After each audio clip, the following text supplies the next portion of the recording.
So I'm almost having to choose, like, do I love where I work and I want to stay there, or do I need time with my child and with my husband? And it feels like a really hard choice. It feels like an impossible choice.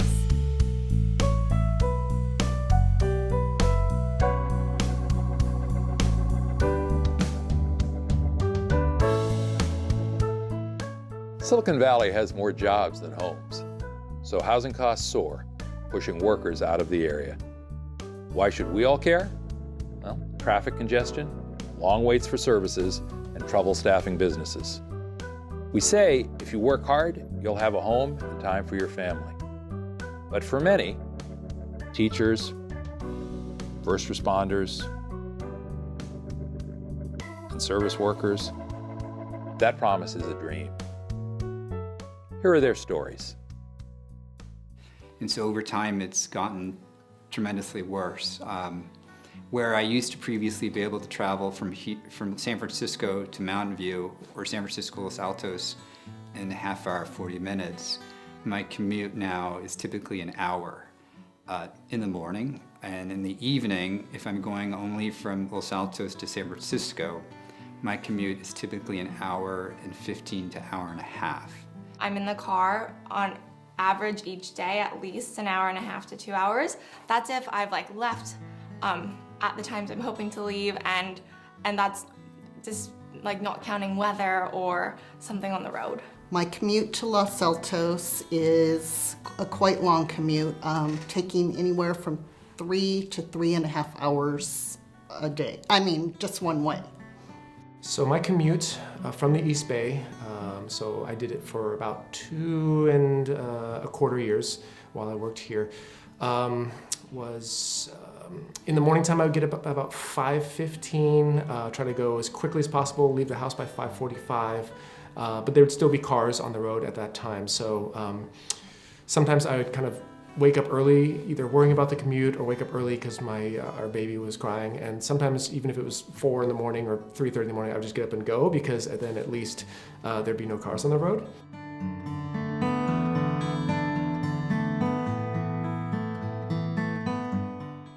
One of the things that's most tragic is we have environmental service workers, we have food service workers, we have CNAs, and many of them use public transportation, and some of them commute 2 hours, 3 hours a day just to get to work.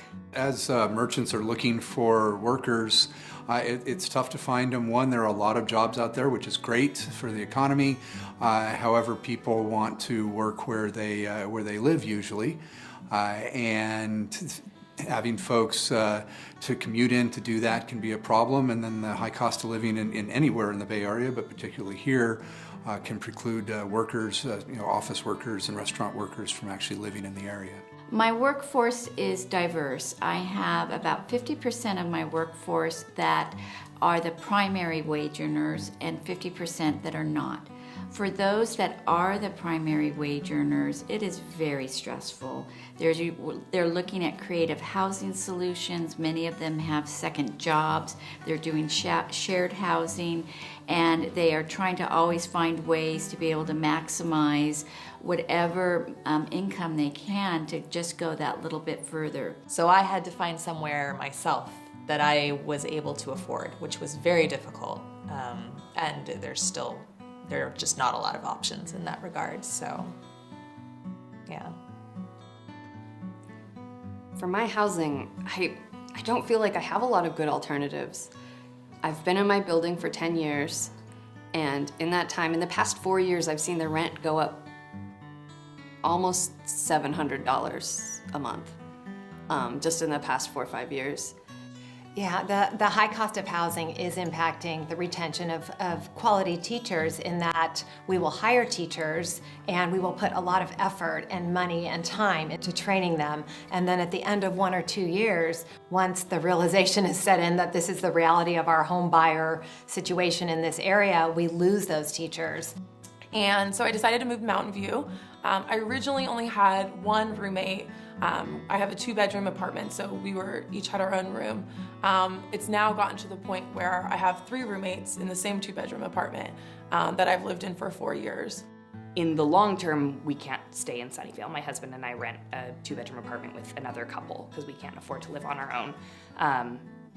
But I'm 30 and I would like to have kids and settle down and live with my husband without housemates. But unfortunately, since our rent has been raised twice, and I think those 2 rent raises equaled up to $1,200 a piece, we're gonna have to move in order to actually save for a home.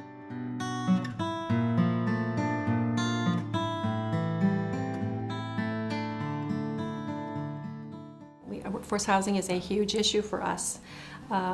Rents have gone way high, too high for some of our employees. They sometimes travel many, many miles to get to work and to get home.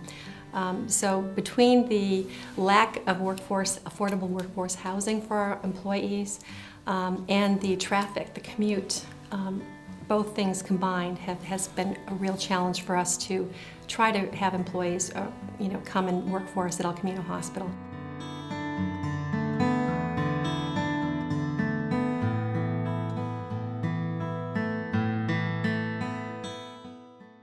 Five years ago, when we were offering positions, the majority of people took our position right away, accepted within 24 hours. And now we're finding that when we make offers, applicants are sitting on the offers, they're considering their options, and we have lost a number of teachers due to the commute and the high cost of housing.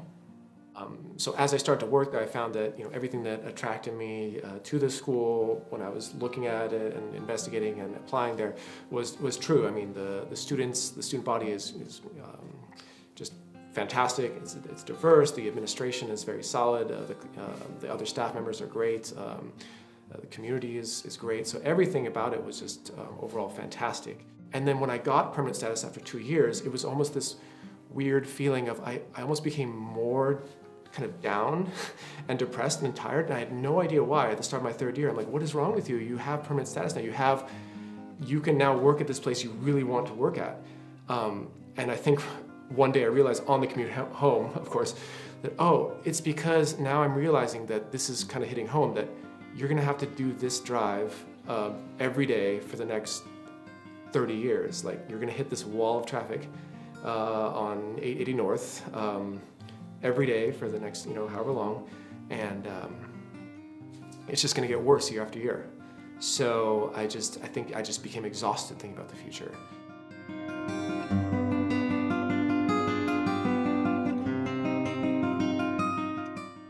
I know of 3 teachers in the last year who've left Los Altos in order to live in a more affordable community elsewhere in the state, or elsewhere actually outside of the state as well. So we are losing experienced, qualified teachers because there is no housing here that they're able to access.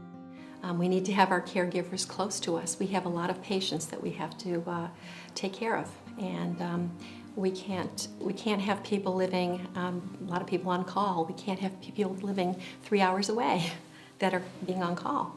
So we have a significant issue that we have to start to correct.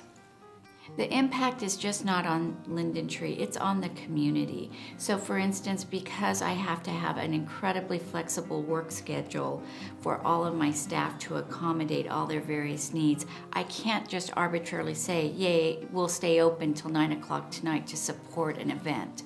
Our events and our community outreach are the 2 things that have suffered the greatest because of the impact of what I have to do to retain staff and keep that flexibility for them to have a balanced life. So for instance, I can no longer really offer a community venue. We have had to cut back on events. You can't participate perhaps in school life, either with student, kind of seeing what the students are up to, or participating in, bettering the school, doing things after school, volunteering or participating in various initiatives going on at school, because when the bell rings, you have to hit the road, otherwise it just gets worse and worse. And so I think your mind is also, even during work, sometimes your mind is kind of thinking about, how is this commute going to be? I hope I have enough energy to make it home alive. And And when you come home, you're obviously not as fresh, you are tired, you don't feel like doing more work or bettering the curriculum even if you want to. So it affects your work life in various ways.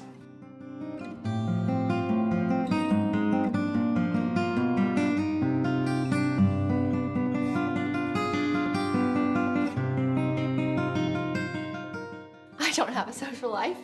To be quite frank, I eat, breathe, I sleep, school. I hop out of bed at 5:15. Sometimes I sleep in until 6, and I leave the house at 6:15. And I can get to Oak at 6:45 to 7:15, depending on traffic. And it's me and the janitor in the morning, or the morning crew. By the time you get home in the evening at 6:15, 6:30, usually you're exhausted, so I need at least a half hour or 45 minutes to kind of regenerate a little. By then, it's usually 7:15. Any connections I could have made with friends after work are gone, they're eliminated. I don't get home till 7 or later, and then I have to cook dinner, and then I've been trying to get up and go to the gym in the morning, feel good, but that means I have to go to bed early, so I really don't have that much time once I get home, especially if I'm cooking or I have some sort of chores. I usually don't meet up with friends on weeknights because there's just no time. For a while I wanted to take classes after work, like I wanted to take a college course or take classes downtown, but I can't make it to downtown. Most of them start at 6:30. There's no way I could make it downtown by 6:30. I mean, I just think about all the lost time I'm gonna have with my toddler at home. We're gonna spend a lot of time in the car. Probably a lot of personal, like, me time that I tend to have now. I can exercise after work, and I'm not gonna have that time anymore with the commute. So I'm almost having to choose, like, do I love where I work and I wanna stay there, or do I need time with my child and with my husband? And it feels like a really hard choice. It feels like an impossible choice. In all that time commuting, I give up a lot of time that could be used for studying. I'm a part-time student, so about an hour each way, that's 2 hours roughly where I would be losing out on study time.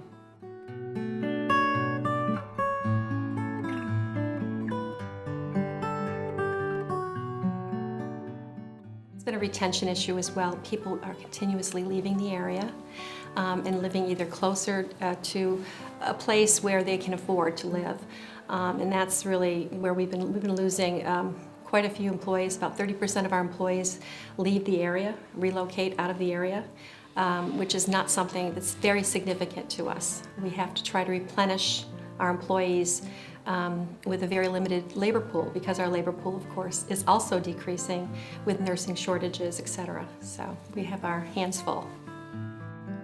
In 5 years from now, I don't specifically see myself living here in Los Altos. Currently I'm going to school and studying for a position in like CAD drafting, so wherever the job opportunities are at is where I'm going to go, and I don't really suspect there would be many job opportunities here in Los Altos. I'm expecting the commute to only get worse and not better.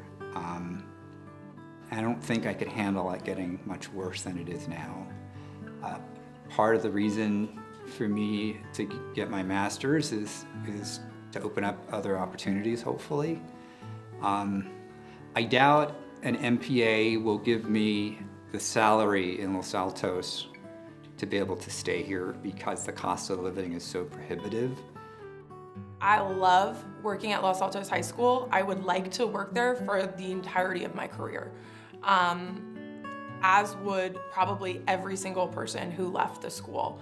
It is not by choice. We love our students. The administration is phenomenal. It is the best school I've worked at by far. The community is fantastic as well, but it's just not feasible when I look at what I want for my life and the fact that I want a family and to be eventually able to build or to buy a home in the area where I work. So in 5 years, I'd like to still be working at the Los Altos Library. I love this community. I know all the teens who come to the library. I love working with them. They're great kids. I love my coworkers. I love a lot of parts of my job. I've been here long enough that I've kind of accumulated duties I like. So I really love where I am, and I don't want to move. It would probably have to be something really catastrophic happening involving my housing that would cause me to move. In the next 5 years, if I do have to end up commuting longer because that's where I'm able to find a home, that would be really difficult for me because I'd have to give up a lot of the outside activities that I really enjoy in terms of being an educator. Being able to interact with kids. I'm an advisor for the Haiti Solidarity Club, for instance, and we do a lot of stuff after school. We do a lot of stuff at lunch. And it would just be impossible to be doing that commute and still being able to do something like that. At that point, if I'm not even able to engage in a lot of the activities that I really love with students, I would probably look to teaching somewhere else, whether it be in this area, or like I mentioned earlier, if I were to move to another state where it's just overall much more affordable.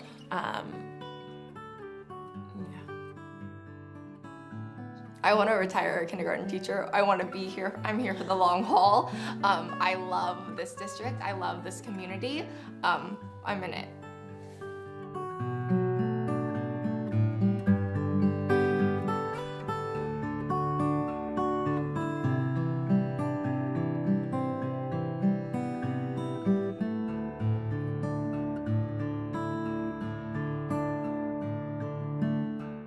I see myself growing and developing as a teacher and being a part of this school community, and we have a kind of an institution of English teachers in our department. Some have become admin, others have just worked as in so many leadership positions within the school to make our department what it is, and I really want to be a part of that institution. And I never thought that it would be a conversation that I would leave. My entire family is 45 minutes away. My husband's entire family is 45 minutes away. But as we start talking about kids and the reality of living here, I think we always thought that we would have owned a home at this point. I have been saving pennies since I was a child, being ready for this. And even with, I'm very grateful for my salary. The compensation we get as teachers at Los Altos High is incredible. But even though I'm very grateful for it, it isn't enough to live here. And so we're just now starting to have the conversation of what might happen in the coming years. Oh, I really do think these affordable housing issues are issues for all of us. Look, even if you're already well housed or affordably housed, you care about the quality of life in your community. You care about the tax base. You care about the economic vitality that allows you to have great parks and good streets and solid schools. And all of that depends on the ability to attract and retain a workforce. And without workforce housing, you've got no workforce, and that economic vitality and that tax base is at risk. So, there's a very practical reason in that regard to care. Beyond that, I think, any one of us who's stuck in traffic, and that's pretty much all of us, has to say, where did these people come from? And the answer is they came from someplace an hour and a half to 2 hours away, and, they're driving halfway to hell and gone to get to work, and they're wishing that they were only 5 or 10 minutes away from work just like you are. And what that means is that the traffic we complain about is the traffic we've created by telling those folks they can't be part of our community. And then, finally, I also think it's not just an economic vitality or traffic issue, it's a public safety issue. Because we live in a place where there are fires and floods and earthquakes, and the next time we have one of those, we're going to want people there to help keep us safe. And if the folks who keep us safe, whether it's a cop or a firefighter or a nurse or a PG&E lineman or just somebody who's got the keys to the building, isn't there because we've priced them out of our neighborhoods, we're going to be at risk. So for all those practical reasons, but finally I would just say, I think most of us really want to live in communities where we feel a sense of neighborliness and where the people we interact with on a daily basis aren't strangers to us. I think we'd like to be able to call somebody by the first name, have them call us by our first. I think we want our teachers to feel like they're part of the fabric of the community and really invested, and that they understand the pressures or the challenges of a particular community that a kid is facing every day before they come to school. So it's a kind of a Norman Rockwell old-fashioned notion of community, but I think it's something actually people are really hungry for these days, and it ought to be another reminder of why affordable housing isn't just an issue for somebody else, it's an issue for all of us. We're thinking about moving to Morgan Hill, which is going to be a very substantial commute. I think that we're just going to have to cope with an hour-plus commute for each of us, just so that we can feel like we can call someplace home. And that's really what we want. We want to call someplace home. Would we like to call this area home? Absolutely. I want to continue to work for Los Altos because I love the district. And it may mean that I commute an hour, 10 minutes just to get there so that I can have that piece of stability in my life.